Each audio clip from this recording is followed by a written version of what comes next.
प्रदेश के परिवहन राज्य मंत्री दयाशंकर सिंह ने कहा कि विधानसभा चुनाव में हार के बाद सपा नेता स्वामी प्रसाद मौर्य विचलित होकर चर्चा में बने रहने के लिए उलूल जुलूल बयानबाजी कर रहे हैं। साथ ही उन्होंने परिवहन निगम के बसों के किराए में हुई वृद्धि को सही करार दिया है। बलिया शहर में आज अखिल भारतीय विद्यार्थी परिषद के कार्यक्रम से इतर संवाददाताओं से बातचीत में परिवहन राज्य मंत्री ने सपा नेता स्वामी प्रसाद मौर्य द्वारा किए गए हालिया ट्वीट इंडियन और डॉग कहकर अंग्रेजों ने जो अपमान ट्रेन में गांधी जी से किया था वह दर्द गांधी जी ने समझा था, उसी प्रकार धर्म की आड़ में उसका दर्द शूद्र समझ सकता है को लेकर किए गए सवाल पर प्रतिक्रिया व्यक्त करते हुए कहा कि विधानसभा चुनाव में हार के बाद सपा नेता स्वामी विचलित हो गए हैं।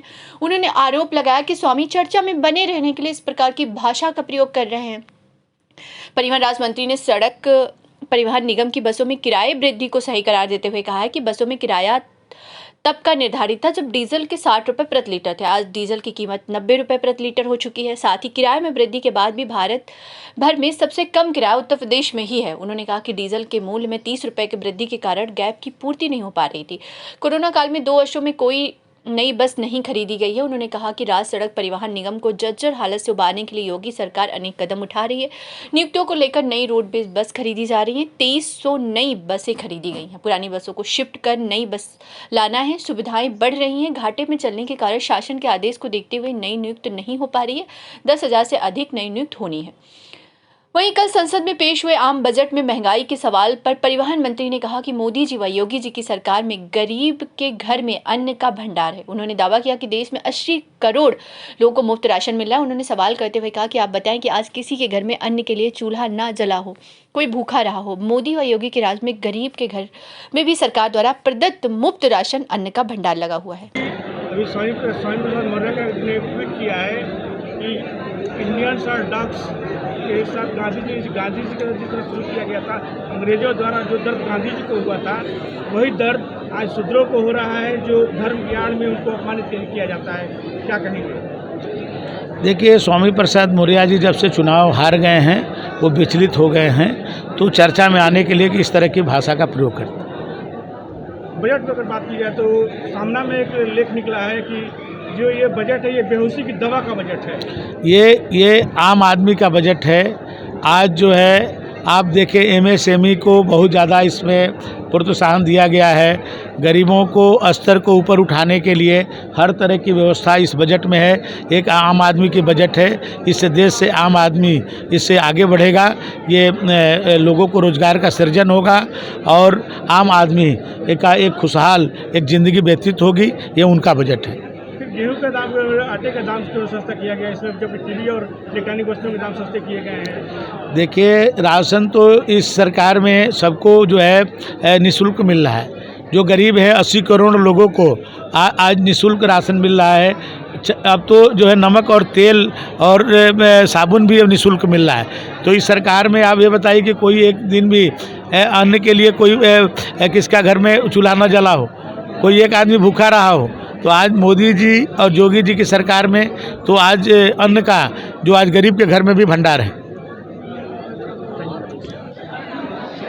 आज अखिल भारतीय विद्यार्थी परिषद के ये सम्मेलन था, जिला सम्मेलन था, उसी में आज उपस्थित हुए थे। हमारे विद्यार्थी परिषद के राष्ट्रीय मंत्री साक्षी जी हैं, इस कार्यक्रम के मुख्य वक्ता थी, आई थी, तो यहाँ पर बात की जाए बलिया की कानून व्यवस्था की, तो कल एक व्यापारी ने खुद गोली मारकर आत्महत्या कर ली। सूदखोरों के आतंक को लेकर के क्या कहेंगे? कितना आतंक है सूदखोरों का जनपद में? तो उसके लिए क्या कार्रवाई की जा रही है?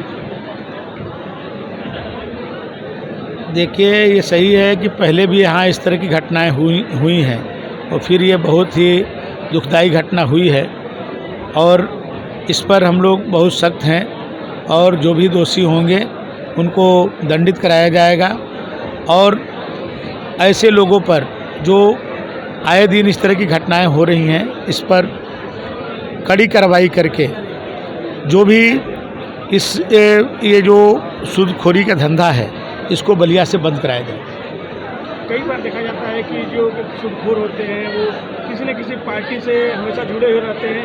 उनके खिलाफ पार्टी की वजह होने के नाते कार्रवाई पुलिस काफ़ी पीछे हट जाती है। देखिए, ये पहले कभी होता होगा, लेकिन अब जो है योगी आदित्यनाथ जी की सरकार में कोई भी व्यक्ति चाहे कोई कितनी भी पहुंच वाला क्यों न हो, यदि वो अपराधी है तो उसको सज़ा मिलेगी, ज़रूर मिलेगी। सर, अभी एक समाजवादी पार्टी की तरफ से ट्वीट आया था कि रोडवेज बस का किराया जो है बढ़ रहा है और सुविधा के नाम पर कुछ भी योगी सरकार नहीं दे रही, लुटने में कुछ नहीं कसर छोड़ी। देखिए 3 साल से कोई किराया बढ़ा नहीं था और जो डीजल का दाम जो 60 रुपया था तो किराया था उत्तर प्रदेश का, और आज डीजल जो है 90 रुपया हो गया है। तो जो 30 रुपया डीजल की जो गैप है वो पूर्ति नहीं हो पा रही थी। कोरोना काल में 2 वर्षों में कोई बसें नहीं खरीदी गई, हमने 2300 बसें अभी खरीदी है।